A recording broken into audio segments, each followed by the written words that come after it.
privilegio estar acá. Bueno, agradezco primeramente al Señor porque me trae acá, porque los conozco finalmente. Y bueno, también a mi hermano Emanuel, que tuvo la gentileza de invitarme a predicar. Bueno, la verdad es que existen muchos puntos de vista con respecto a la santidad de Dios. Y como ustedes saben, Dios tiene muchos atributos. Dios es bueno, Dios es justo, Dios es misericordioso, tiene muchos atributos, es omnisciente, omnipotente. Eh, en el hebreo hay mucho, o sea, no existían los signos de puntuación. Entonces, cuando se quería sobre un concepto incidir o recalcar o insistir que era algo importante, se repetía 3 veces.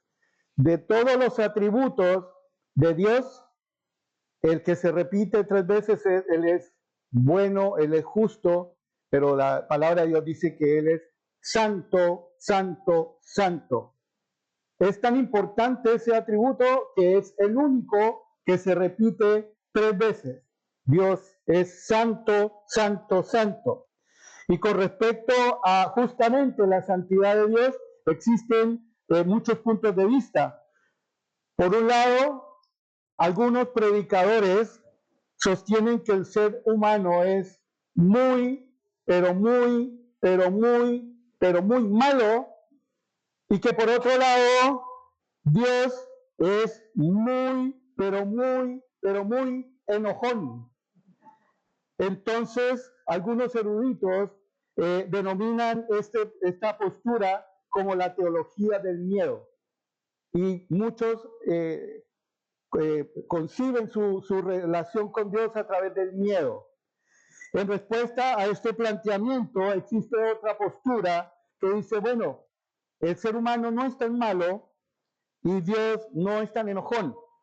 Entonces, el énfasis en esta teología es ahora el amor de Dios y la bondad del ser humano.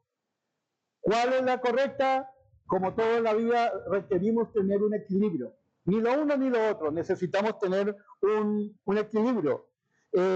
Algunos extremistas, por ejemplo, plantean que es necesario tomar en serio todo lo que dice la Biblia acerca de la ira de Dios. Y es cierto. Debemos tomarlo con mucha seriedad porque así es. Hay muchos que de manera demasiado liviana dicen, no, si Dios es amor y Dios va a perdonar. Dios es amor, pero también Dios es fuego consumidor. Y eso debemos tenerlo, o sea, no es un Dios alcahueta, es un Dios justo. Y cuando tiene que castigar a alguien, lo hace como un padre, como padre que es. Sin embargo, aquellos que dicen que hay que tomar en cuenta lo que dice la Biblia con respecto a la ira de Dios, llegan incluso a plantear que cuando vemos en las escrituras, especialmente en el Antiguo Testamento, esas manifestaciones de la ira de Dios, es una expresión de algo que es irracional, que muchas veces Dios puede llegar a manifestar unos episodios que son productos de una ira antojadiza, caprichosa y arbitraria. Algunos de los que sostienen esto toman como ejemplo lo que vimos en la lectura del Antiguo Testamento en el libro de Levítico, para ponernos en contexto y entender qué es lo que se menciona.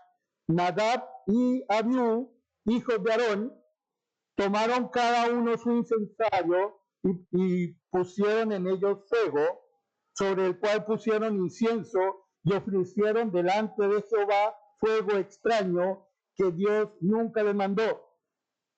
¿Y qué pasó? Como consecuencia de ello, salió fuego de delante de Jehová y los quemó y murieron delante de Jehová. Entonces, si nosotros tomamos solamente este pasaje, podría ser un claro ejemplo de esa manifestación rápida, caprichosa, antojadiza de la ira de Dios. ¿Y cómo reaccionó Aarón ante todo esto? Imaginémoslo solamente por un momento. Recordemos primeramente que Aarón había sido consagrado junto con toda su familia como sumo sacerdote. Esto significaba que cuando Moisés le entregó la ley, cuando Dios le entregó la ley a Moisés, él le ordenó con lujos de detalles cómo debía ser su indumentaria, el diseño de las prendas que debían ser usadas por el sumo sacerdote y que fueron planteadas para mostrar la gloria y la belleza de Dios. No era algo antojadizo, sino todo y cada una de las prendas, de los objetos que fueron descritos para ser usados en la ceremonia, en el lugar santísimo, tenían una razón de ser. Y yo debo reconocer que uno de los pasajes de la Biblia que más me complicaba leer era cómo se describía, cómo tenía que ser el arca y todo esto, de qué materiales tenía que ser, de qué dimensiones, pero el Señor entregó eso por esta razón, porque era algo que merecía toda nuestra atención, porque de esa manera estaba mostrando su gloria y su belleza.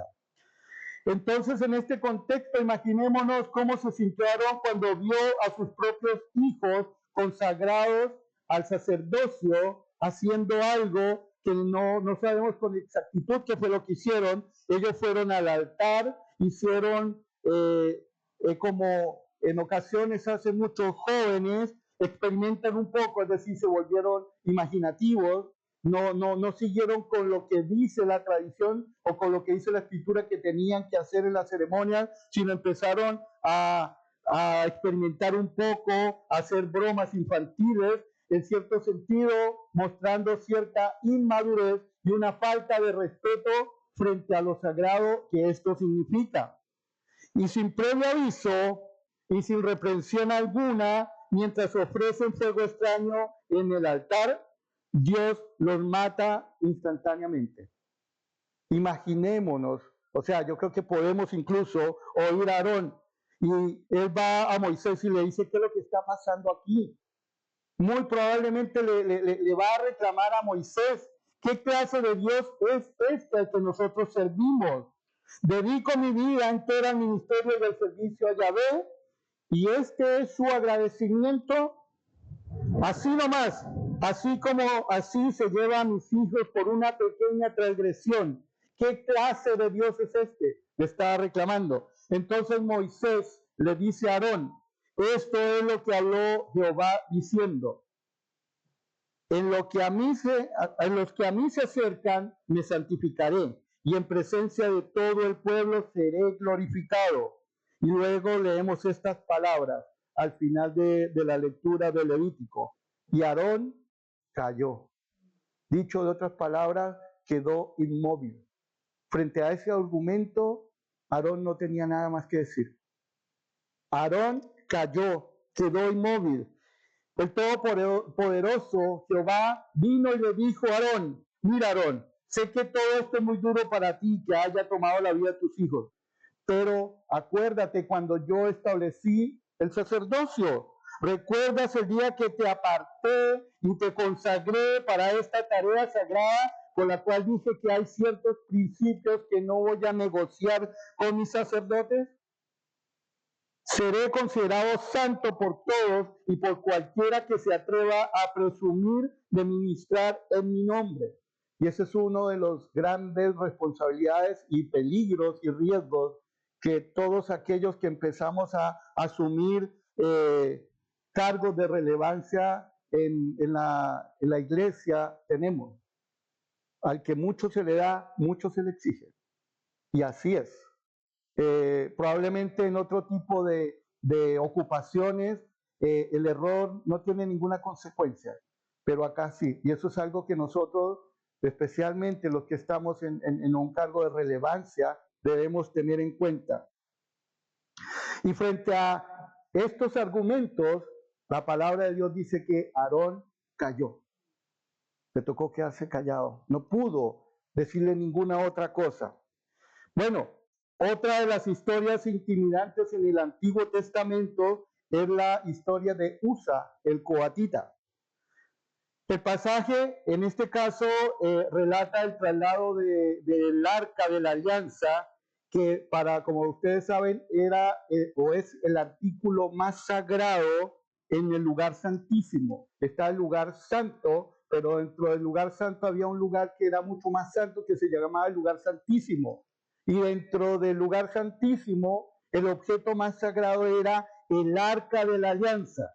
Esta arca de la alianza había caído en manos de los filisteos, y la verdad es que es maravilloso leer todo lo que pasó y la manera como finalmente el pueblo de Dios pudo recuperar el arca de la alianza. Y quedó a través de una serie de increíbles incidentes, finalmente había sido devuelta al pueblo judío y quedó guardada en custodia por un tiempo hasta que llegó el momento adecuado para trasladar el arca del pacto a Jerusalén y fue devuelta al lugar santísimo. Y en medio de esa celebración y la procesión, de repente iba en una carreta de bueyes y uno de los bueyes tropezó y el carro empezó a tambalearse. Y cuando empezó a tambalearse el carro, parecía como si el arca se fuera a caer en el barro profanado, y por instinto y de forma prácticamente involuntaria, Usa extendió su mano para sostener el arca y asegurarse que de este trono de Dios no cayera el barro. ¿Y qué fue lo que pasó? Se abrieron los cielos y dijo Dios: muchas gracias, Usa, te pasaste por no dejar que mi arca cayera. No, los cielos, tan pronto Usa tocó el arca de Dios, Dios le produjo la muerte instantáneamente. Y para nosotros puede sonar un poco fuerte este relato, ¿sí? Sin embargo, recordemos que los coatitas era una familia de la tribu de Leví. La tribu de Leví fueron elegidos como la familia que se iba a dedicar a todas las cosas que tienen que ver con el templo. Los demás se repartieron las tierras, se dedicaban a la agricultura, a la ganadería, pero los levitas era esa tribu que se iba a dedicar a todo lo que tiene que ver con el templo. Esta familia fue separada por Dios para cuidar las cosas sagradas y fueron entrenados y disciplinados desde niños con todas las descripciones y los detalles meticulosos que decía la ley de Dios con respecto a las ceremonias, con respecto a los utensilios. Ellos eran educados desde pequeños a eso. Y el único principio absoluto y no negociable que se le inculcaba a cada coatita desde niño, desde que iba a la cruz de Jesús, era este: nunca, nunca, nunca, nunca toques el trono de Dios. Y Dios dijo: porque si lo tocas, morirás. Y eso lo dijo, así nomás. Entonces, en primer lugar, nosotros nos preguntamos por qué ellos trasladaron algo que el objeto más sagrado en el lugar santísimo lo estaban llevando en una carreta de bueyes. Recordemos que esa arca tenía unas arandelas en los extremos, de los cuales se podían ensartar unas varas de acacia. No podía ser cualquier madera, tenía que ser acacia, y a partir de la cual 4 personas la podían trasladar de un lugar a otro. Entonces ya hubo un poco de ligereza por parte del pueblo en ese momento. No les dieron la importancia que correspondía a ese objeto y se lo llevaron en una carreta de bueyes nomás. Pero en vez de eso, ellos tenían mucha prisa, lo pusieron en la carreta de bueyes, y así fue como Usa hizo lo impensable. Él tocó el trono de Dios. Nosotros de alguna manera podríamos pensar, bueno, pero es que en principio Usa tenía una intención pura. Él estaba tratando de preservar el trono de Dios para que no cayera en el barro. Sin embargo, el pecado que cometió Usa era presumir que su mano era más limpia que el barro, que la tierra. Y la verdad es que la tierra estaba ahí haciendo lo que Dios le había mandado hacer: ser tierra. No era algo impuro. Fue Usa el que consideró y se puso ingenioso y dijo: no, yo soy mucho más limpio que el barro y por tanto es lo que voy a protegerlo. Entonces, La tierra obedece lo que Dios le dice. Y cuando empieza a llover, el polvo se vuelve barro. Y cuando se seca, se vuelve a volver el polvo. No había nada profano ahí. Fue la mano del hombre de la que Dios dijo, no la quiero en ese trono. En una sola palabra, bueno, Dios, Usa violó la ley de Dios y por eso Dios lo mató. Pero aún así, esto podría entenderse como una manifestación cruel de un castigo extremo por parte de Dios. Pero nosotros vemos en el Antiguo Testamento, especialmente en el Pentateuco, que hay una larga lista de crímenes capitales por los cuales Dios ordenó al pueblo judío la pena de muerte. No solamente el asesinato en primer grado, sino, por ejemplo, los actos homosexuales. Eran considerados una justificación para la pena de muerte. El adulterio, tanto de hombres como de mujeres. Más, si un niño era malcriado en público y ofendía a sus padres, era una razón suficiente para ordenar la pena de muerte. Era un crimen digno de la pena de muerte ir a visitar un adivino. Y de hecho, ser un adivino, un brujo, un encantador, también era una justificación para la pena de muerte. Existen más de 30 delitos que Dios ordena la pena de muerte. Y de nuevo, los teólogos miran esta posición y dicen, bueno, cuán primitivo, cuán sanguinario, cuán severo, eso no puede ser la palabra de Dios, sobre todo a la luz de ese Dios de misericordia y de amor del Nuevo Testamento, como que estuviésemos hablando de dos dioses distintos. Y hay hermanos que dicen, no, es que yo prefiero leer el Nuevo Testamento porque el Dios del Antiguo Testamento es como muy severo, como muy duro. Sin embargo, vemos como que no hay una relación porque el Jesús del Nuevo Testamento revela una deidad distinta, una deidad del Antiguo Testamento explosiva, malgeniada. Sí. El asunto aquí no es porque Dios castiga a las criaturas desobedientes. El asunto acá es porque Dios de generación en generación tolera a esas generaciones rebeldes.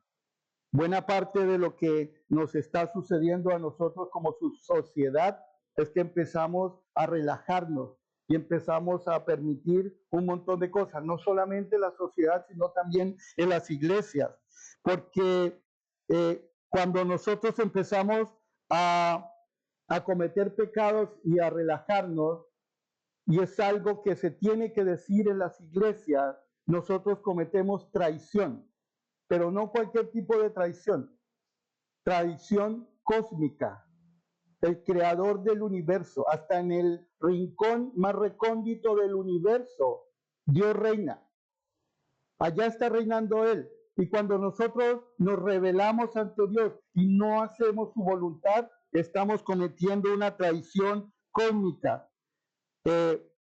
Recordemos que Él nos dio su soplo de vida cuando nosotros solamente éramos polvo, un aliento de vida, y formó una criatura a su imagen y semejanza y nos dio el más alto estatus en este planeta, en toda su creación. Él nos dio la posibilidad que nosotros cuidáramos, protegiéramos, nos dijo creced y multiplicados, y que cuidáramos su creación.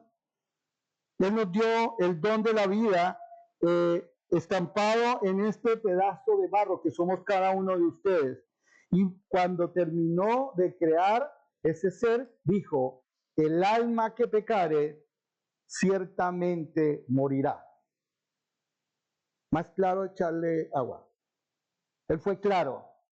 Y cuando, o sea, como hizo por ahí, esto sin llorar. Y él dijo, el alma que pecare, esa morirá. Todo pecado fue visto en la creación como una ofensa capital. Le dijo a Adán y Eva, bueno, porque el día que comieres de ese fruto, ciertamente morirás. Todos y cada uno de nosotros estábamos caídos y no teníamos ninguna posibilidad, tan solo por la gracia y misericordia del Señor, es que seguimos vivos. Y eso es algo que debemos tenerlo en cuenta, debemos reflexionarlo. Pido excusas si puedo parecer demasiado fuerte, pero creo que es importante que nosotros sepamos al Dios que servimos, al Dios que alabamos. Y Él no cambia, ha sido el mismo ayer, hoy, mañana y siempre, desde el infinito pasado hasta el infinito futuro. ¿Hay alguien que pueda condenar a un creador santo, perfectamente justo, que por pura misericordia crea criaturas y de todas estas les da bendiciones? ¿Hay algo malo en que Dios exija a una criatura que tiene la audacia de desafiar su autoridad para gobernar? Él es el Rey. Cuando nosotros le decimos a Dios que es nuestro Señor, estamos reconociendo que Él es nuestro Rey. Y queridos hermanos, esto no es una democracia, esto es una monarquía. Y Él es nuestro Rey, Él es nuestro Señor. Y a Él le tenemos que responder y a Él le tenemos que dar cuenta. No hay nada de inusitado, de extraño en esa manera de actuar, porque Él tiene el dominio de todas las cosas. Y a veces nos preguntamos cuando nos pasan cosas y decimos, pero ¿por qué, Señor? Y uno también puede decir, bueno, pero ¿por qué no? A veces nos quejamos de tantas cosas y como hablamos con mi hermana, ver el testimonio de hermanos en Cristo adorando y alabando a Dios en medio del escombro de sus iglesias en el sur. Y eso le tiene a uno que arrugar la mente porque a veces nos quejamos de puros llenos. Tenemos un templo maravilloso, tenemos un lugar donde cobijarnos, tenemos tantas cosas que nos da el Señor, pero aún así como que no es suficiente. Y empezamos a exigirle más cosas. Cuando empezamos a cometer incluso esos pecadillos que decimos que mi voluntad tiene derecho mucho más alto que sobre la voluntad de Dios. Hoy, por ejemplo, en nuestra sociedad, la práctica como el aborto es realmente una aberración. Y como nos lo está vendiendo el mundo, incluso llega a ser algo que empieza incluso a sentirse algo tolerable, cuando no debería ser así. No hay nadie que tenga el derecho moral para matar.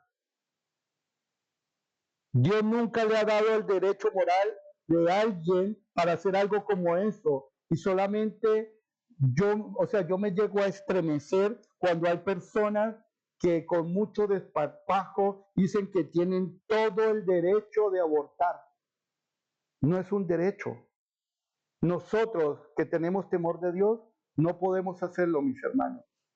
Independientemente de las circunstancias, de todo el dolor que eso significa. Pero ¿quién nos ha dado el derecho a nosotros de disponer de eso?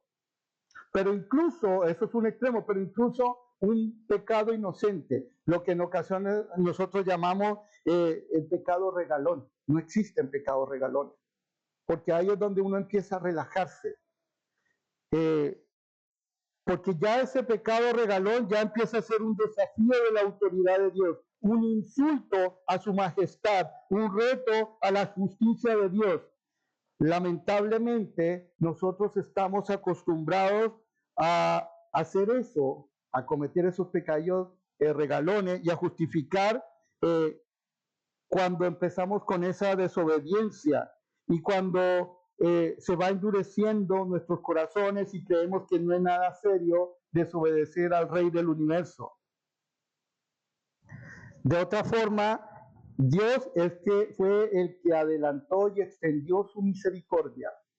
Dios en estos momentos no nos ha destruido, no nos ha desaparecido de la faz de la tierra, no porque nosotros seamos macanudos extraordinarios, sino simple y llanamente por la misericordia de Dios. Hay una prédica muy famosa de Jonathan Edwards, Pecadores en manos de un Dios airado, que dice que cuando él dio esa prédica hace como 200 años, mucha gente se convirtió porque dijo, bueno, yo no soy más que un insecto pestilente que estoy a punto de caer en la hoguera del infierno. Lo único que impide que yo caiga en el infierno es un delgado hilo que se llama gracia. Y es lo único que nos mantiene a nosotros. Y la gracia que nosotros hemos recibido a través de la cruz, a través de Jesucristo. Nosotros no podemos leer la mente de Dios, no somos quien. Pero la verdad es que cuando nosotros encontramos cada cierto tiempo en la Biblia algunos ejemplos sobre estos repentinos ataques de justicia, básicamente es para recordarnos que Él tiene la autoridad, Él tiene el poder. En ocasiones tratamos de justificarnos porque como vemos que no pasa nada, como que empezamos a correr el cerco. En una ocasión hablé con un inspector de la PDI, experto en delitos financieros.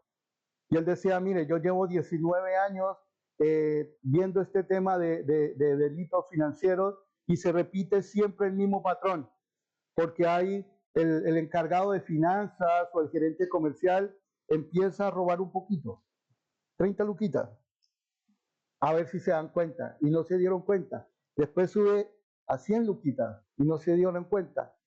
Y empieza así hasta que llega un momento en que roba cantidades impresionantes de dinero, y ahí es cuando lo pillan, y ahí es cuando ya no tiene cómo justificar una cantidad muy grande de dinero y empieza a hacer una bicicleta. Nosotros como que hacemos lo mismo también con el Señor. Empezamos a correr el cerco de a poco. Y como vemos que el Señor no hace nada, seguimos abusando de su misericordia.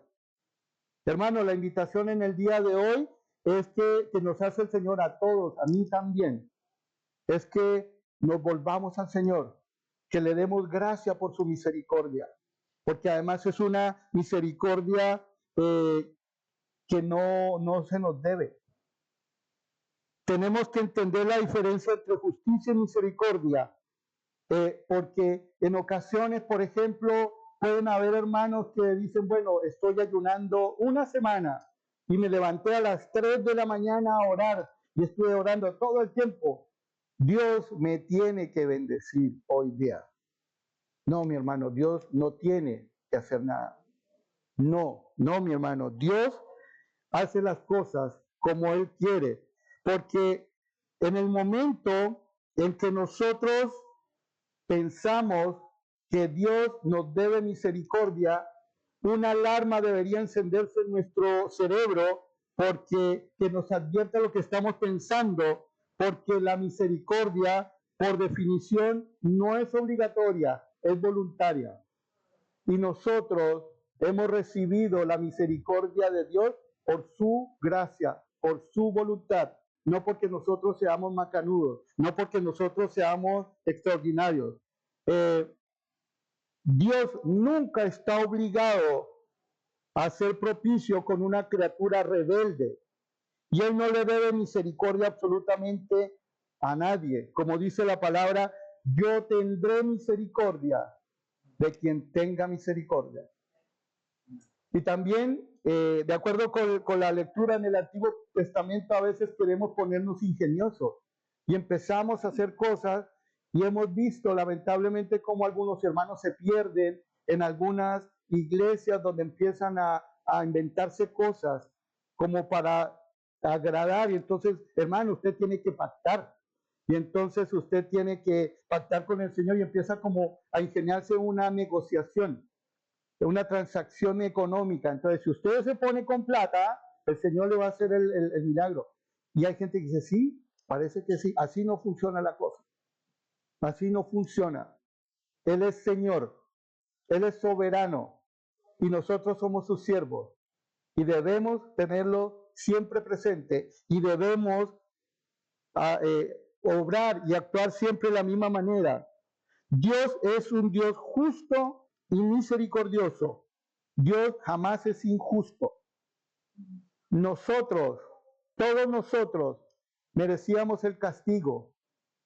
La única manera de resolver ese problema de la condenación de toda la humanidad la resolvió de manera extraordinaria, enviando a su Hijo para que tomara todos nuestros pecados, todas nuestras faltas, todas nuestras inequidades por nosotros en la cruz. Eso fue algo maravilloso y cada vez debemos recordarlo, porque a veces se nos olvida, ¿no? Si somos humanos, pero que estemos orando que el Espíritu Santo nos recuerde ese hecho extraordinario, porque el mundo cada vez se está preocupando de que se nos olvide. Y por ejemplo, la Navidad ahora es del viejito Pascuero y borró del horizonte que lo importante es la Navidad. Estamos celebrando la venida de Cristo. ¿Qué decir de la Semana Santa? Ya se volvió un fin de semana largo para ir a comer pescado, pero el sentido de la Semana Santa se está perdiendo. Entonces, no por el hecho de ser cristianos, no es que seamos moralmente superiores. Yo no lo soy. Sigo pecando. Lo único que soy un hambriento que le dice a otro hambriento, ¿dónde hay pan? Y el pan de vida eterna. Pero sigo necesitando ese pan de vida eterna, que es Cristo. Y a todos los que están allá afuera, también están hambrientos.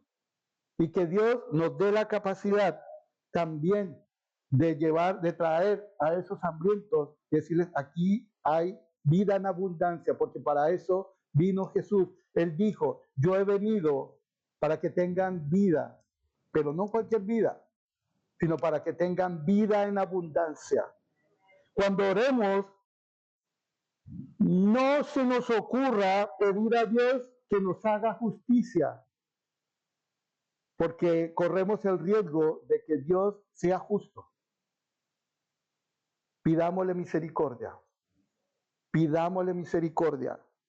porque nos puede tratar de la misma manera y tratar con la justicia con la que trató a Nadab y a Abiú, a Usa, de la misma justicia con que trató a Ananías y a Zafira en el Nuevo Testamento.